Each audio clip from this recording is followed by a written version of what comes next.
Hi guys, James at RampantLionReviews again for you today with another beer review. For this one we are going to stick to Sweden and we're going to head a good bit north for this review, and we're going to introduce another brewery who I have never had anything from before. As I've told you in previous videos, you can really find some gems when it comes to these very small Swedish breweries, and this is a beer that I think is quite kind of quintessentially Swedish, if you like. So for this review then we are going to go to a little town called Härnösand, if I'm pronouncing that right, a little bit to the north of Sundsvall, about halfway up the Swedish east coast, and we're having a look at my first ever beer from Tjärnsjö Brewery. So this particular beer is a version of the Paranormal, which is their Imperial Stout. They've got quite a few different versions of this, but this one is the Paranormal Lakrits, or the Paranormal Licorice, if you want to translate it into English. So it comes in at 8% ABV, and as the name tells you, it is an Imperial Stout. So like I said to you, this is my very first encounter with this brewery. I saw this one on the local Småskalig list. So this beer was released on the 1st of August through Systembolaget as part of the local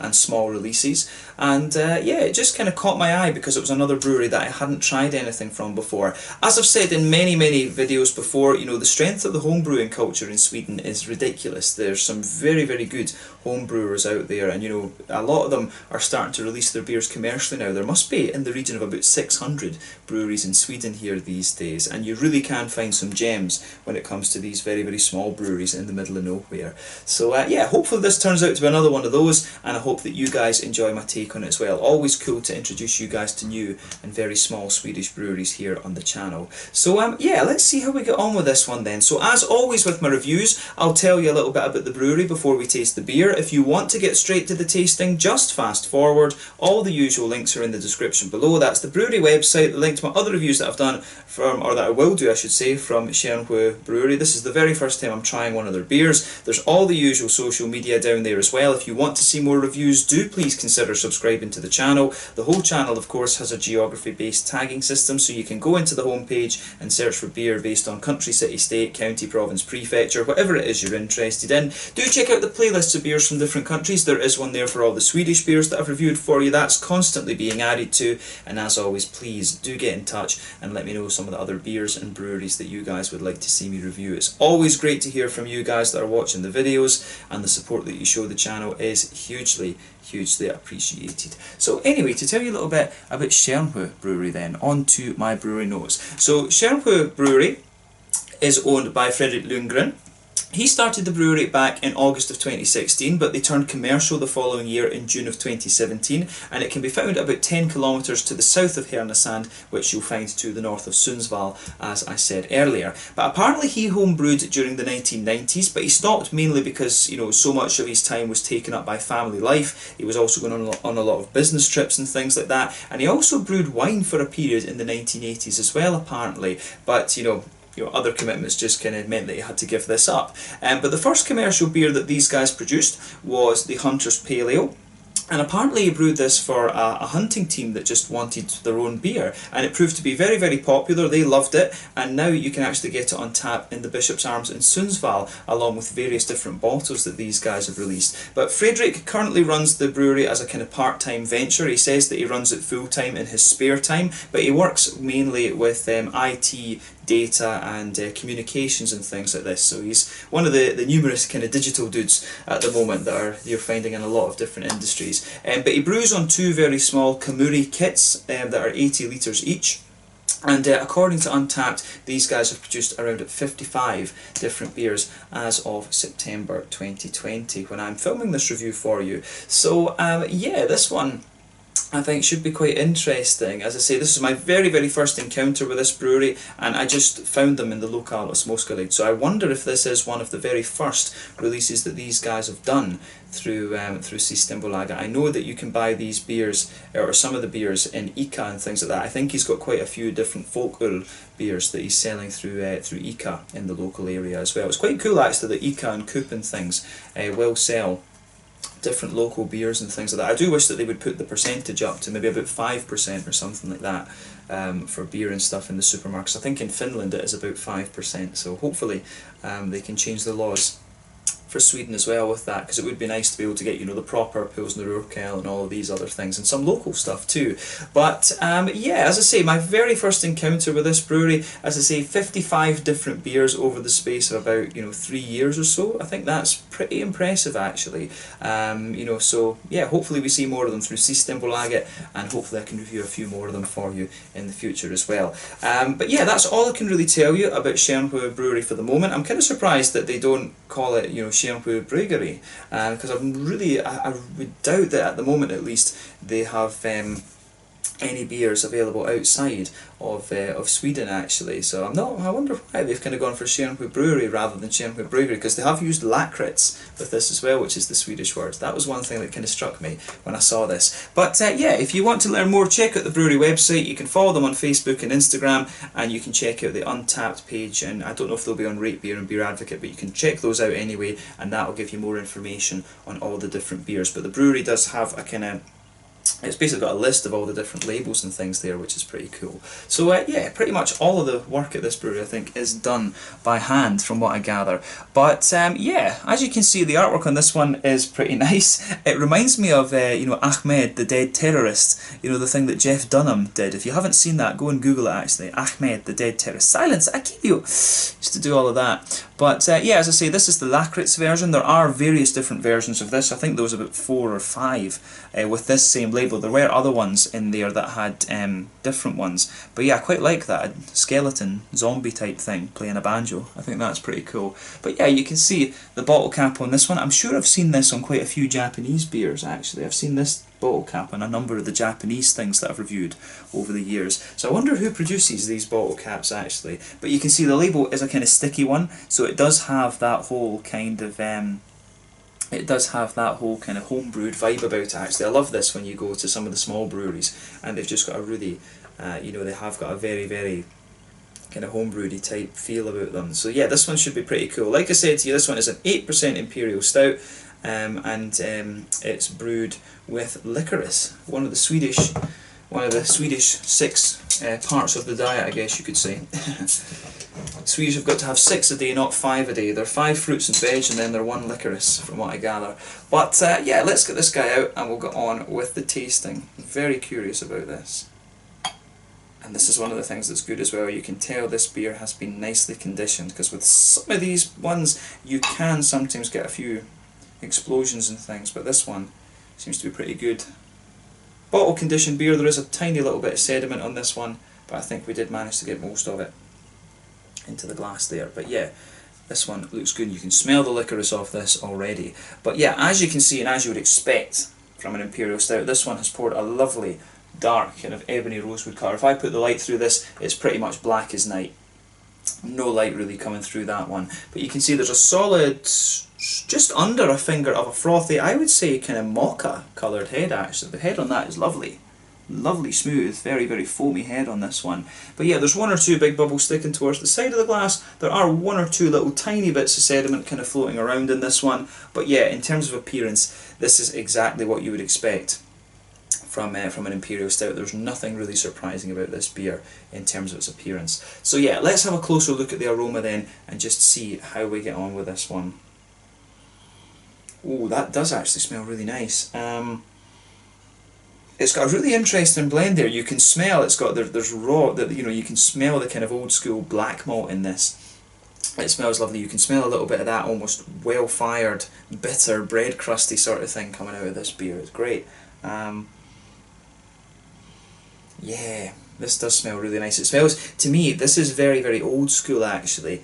That roasty, these days a lot of breweries for the black malts are using, you know, the likes of Carafa and all of these kind of things. There might well be Carafa in here right enough, but this beer, first thing I notice about it is that the black malts come across as being really dry and bitter actually. So this beer, for me, the aroma is a little bit nostalgic actually. Does strike me as a bit old school, this one. Maybe it's I don't know, maybe the recipe of this is based on something he brewed back in the 90s or whatever. But there's something familiar about the hops in this one as well. I wouldn't be surprised if there's a wee bit of, you know, like Williamette or something in here. There's something just familiar about the way the fruity notes are coming out in this. But we'll talk about that later. But yeah, On the malty side of things then, as I say, you get a nice roasty, toasty, bitter black malt coming out of this one. You can smell a bit of that kind of more bread crusty note. There's a wee bit of a brown bready quality to it as well. Some nice brown sugars. The brown sugars come across as quite sweet actually. They come across as a slightly toasty, caramelly sort of thing. You really do get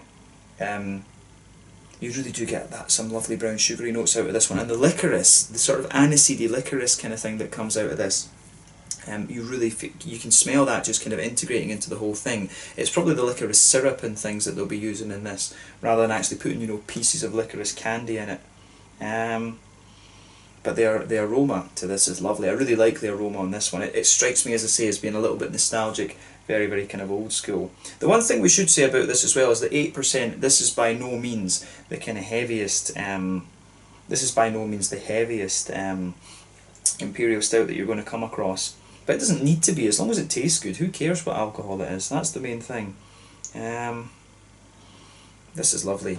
So yeah, you do get a wee bit of there is a chocolatey vibe to this one as well, but I actually find this beer to be more kind of brown sugary and aniseedy rather than anything. I think maybe the aniseed covers up a bit of the chocolatey qualities that the beer might have, but I think it's about a 50% cocoa chocolate maybe.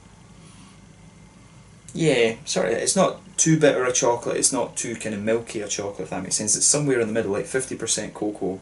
But yeah, the licorice, as you would expect when it's called Lakrits, you know, that dominates the aroma there. But I find the brown sugars are quite prominent. There's a nice little bit of that toasty black malty character as well. So I really like how I do like how this one goes together. The aroma out of this is very, very nice. Yeah, this is very, very nice. So take a bit of time and just enjoy the aroma from this beer. I think it is pretty good. On the hoppy side of things, I do get a little bit of earthiness out of this one. There's a wee bit of grassy and floral character in there. I wouldn't be surprised if it's a bit of Bramling's Cross that's maybe in this one, or it could be one of the American hops. You know, Simcoe, there's something, you know, Simcoe can give you some very interesting red fruity notes as well. And there's just something that makes me wonder, is there a wee touch of Simcoe in this? I don't know, because Simcoe gives you really a nice kind of sharpness to some of these black IPAs and stuff like that. It's a very, Simcoe really behaves very interestingly when you put it in a dark malt base. And there's just something that tells me maybe there's a wee touch of Simcoe in here, but maybe it's Will You Met or Bramling's Cross or something like that. Because yeah, on the fruity side of things with this one, it's got quite a sharp sort of raisiny note to it. I find the red fruits that you get in this quite sharp. So yeah, raisins, there's a bit of a blackcurranty, blackberry sort of thing. I don't really get the kind of the softer things like, you know, the figs and all of this, the figs and the dates and prunes that you can get. For me, it's quite sharp and raisiny, and then it's blackcurrants and blackberries coming out of this one. So I do want to say, I do wonder if there is a bit of Simcoe in this. I always like playing Guess the Hops with these beers, but it's a lot harder, I think, when it comes to dark malt bases than it is to IPAs and stuff like that. But yeah, the aroma of this one is pretty nice. I would describe this as being, I would probably wonder, to be honest, if I was smelling this beer, I actually think I would probably end up saying that it was a black IPA. I really wonder. I think if I took a blind whiff of this beer, I would probably think that that was like a black IPA or maybe an imperial black IPA, because it does have the hoppy character in this one. There's a lot of fruitiness, I think, comes off this stout. So yeah, I don't know. It was straight. And the other reason that makes me say that is the aroma. This one takes me back to the black IPAs that I would have drunk back in, like, you know, 2016 or something like that. That more roasty edge to the beer that it has. So yeah, that's another interesting point I would make about this one. But yeah, as I say, take a bit of time to enjoy the aroma of this one, but we're going to get stuck into this one now. This one is the Paranormal Lakrits, the licorice Paranormal, if you like, from Tjärnsjö Brewery in Härnösand, a little bit to the north of Sundsvall, kind of right in the middle of the Swedish east coast. So let's get stuck into this one. Tjärnsjö skål.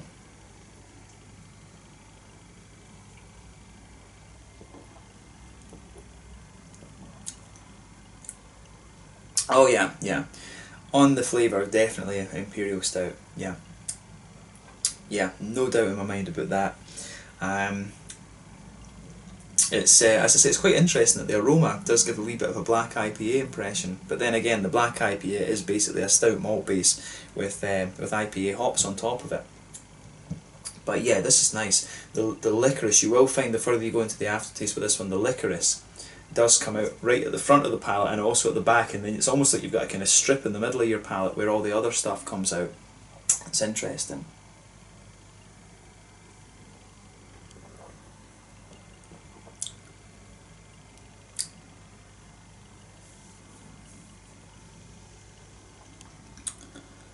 Yeah, this is really good actually. This is a beer, it's very smooth at the same time, but then it dries out a little bit more the further you go into the aftertaste, and you can feel the sort of oiliness of the licorice just sitting there on top of everything else. So I like how that goes together.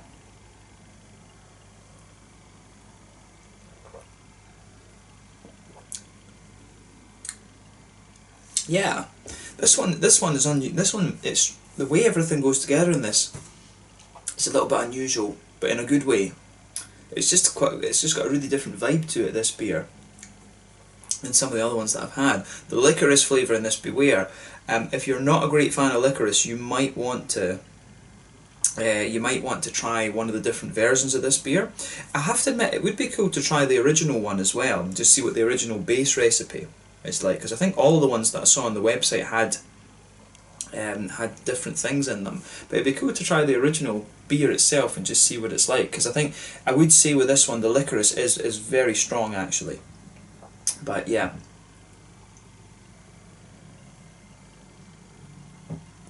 but the beer does get a thumbs up from me. I do like this. And, you know, I say this as someone who never, before I came to Sweden, I really did not like licorice, but it's really grown on me. After over the years. I really like it now. But yeah, where do we start with this beer then? So yeah, straight away with this one you get that roasty toasty black malt, that blankets the middle of your tongue. If you go towards the back third of your palate, you can feel a bit of that kind of well-fired bread crusty quality, that kind of sits there, but then you get some of the really bitter black malty elements to this beer. The back third of your tongue is actually quite dry and bitter in a lot of ways, but as you move further forward from that, some of the kind of bitter dryness, it does linger there, but the sort of oiliness of the licorice is just sitting on top of that. And then yeah, as you move forward into the kind of middle third of your palate, you can feel that roasty black malt sitting there, but the licorice kind of just sits on top of it and smoothens it out a little bit.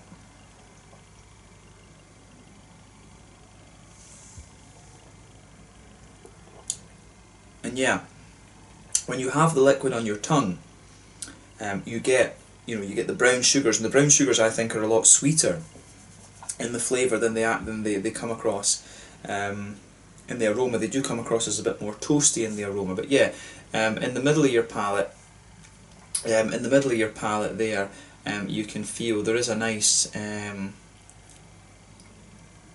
there's a nice wee little bit, as I say, you've got almost a little bit like an island there in the middle of your palate, and you can feel the sort of brown sugar, the oiliness of the brown sugars just sits on top of the licorice, but it's almost like the licorice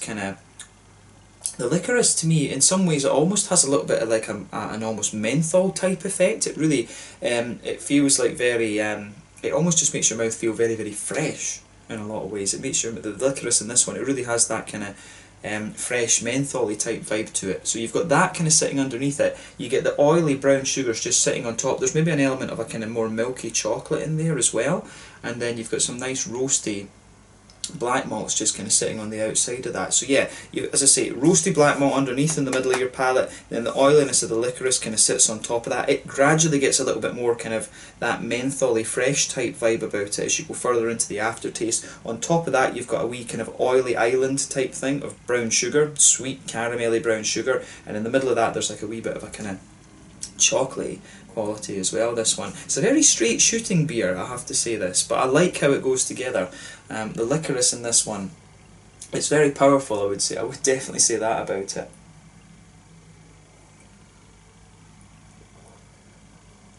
The mouthfeel of this is really nice as well, actually. The mouthfeel is very good, actually. We'll talk about that a bit later though.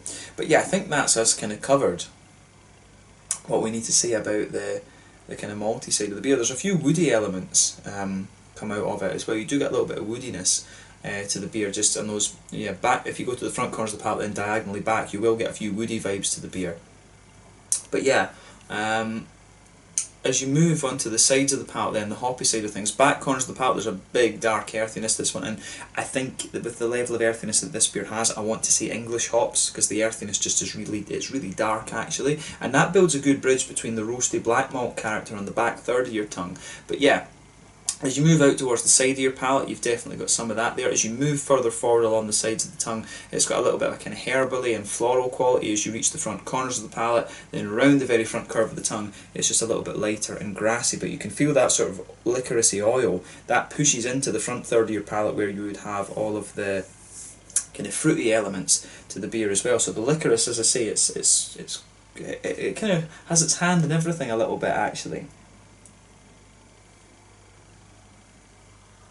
But yeah, when you take this beer in, as I say, you get a little bit of a, you do get a little bit of the raisiny sharpness to it, but then you start to get those kind of those sort of phenolic type flavours out of it. As you move kind of along the front part of your palate, or the front third of your tongue, you do get those kind of phenolic type flavours coming out of this beer, and then you get a kind of blackcurranty, blackberry-ish sort of thing right on the tip of your tongue as well. So it's really interesting. I think on the sides of the palate it does develop to be a more kind of herbal flavour from the hops out of this one too.